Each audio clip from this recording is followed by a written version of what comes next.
laissé derrière toi dans le passé est en train, par sa résilience, de t'enseigner tout un tas de choses sur la vie, sur l'amour, l'amour qu'on ressent pour les autres, l'amour qu'on peut ressentir pour soi-même aussi, qui est indispensable, hein, vraiment. Il est nécessaire et indispensable pour toi de l'apprendre, de le réapprendre, de poser une autre définition sur ça. Et puis aussi cette notion de complétude, cette notion d'autosuffisance et d'amour-propre aussi, d'estime de soi. Ce qui va participer aussi à une plus grande confiance en toi par rapport à tes choix présents et à venir. Surtout pour ceux qui sont célibataires et qui souhaitent attirer quelqu'un de plus adéquat à leurs nouvelles ambitions et à leurs nouvelles vibrations. C'est pour ça que je te dis que sur mai et juin, pour ceux qui sont concernés, tu vas avoir cette sensation d'être baigné dans une foule toujours en mouvement, toujours rempli de nervosité, de fébrilité.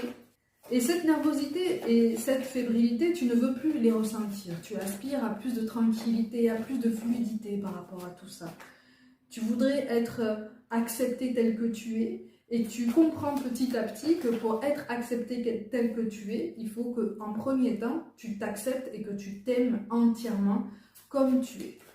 Et donc que tu assumes qui tu es, que tu assumes ton histoire, que tu assumes ton identité, ta force, ce que tu prends pour des faiblesses et que d'autres prennent pour une inspiration personnelle.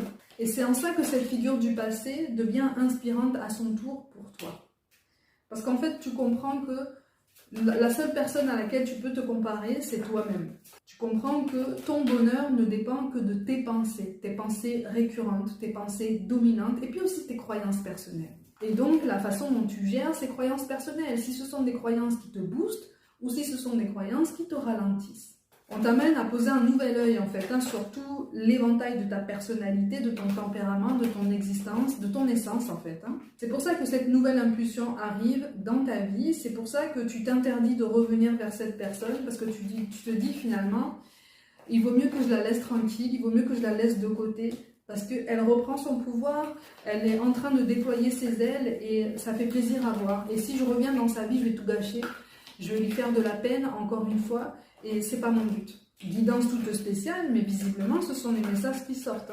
Donc sur mai et juin, là, tu es déterminé, en tout cas, à faire tomber les masques dans ta vie, et en premier lieu, avec toi-même. Tu as longtemps cherché la vérité à l'extérieur, ou en tout cas, au travers de l'affection que les autres pouvaient te donner, tant au niveau amical que familial, sentimental. Et finalement, ça t'a mené à une forme de désillusion. Aujourd'hui, tu reprends ton pouvoir de choix.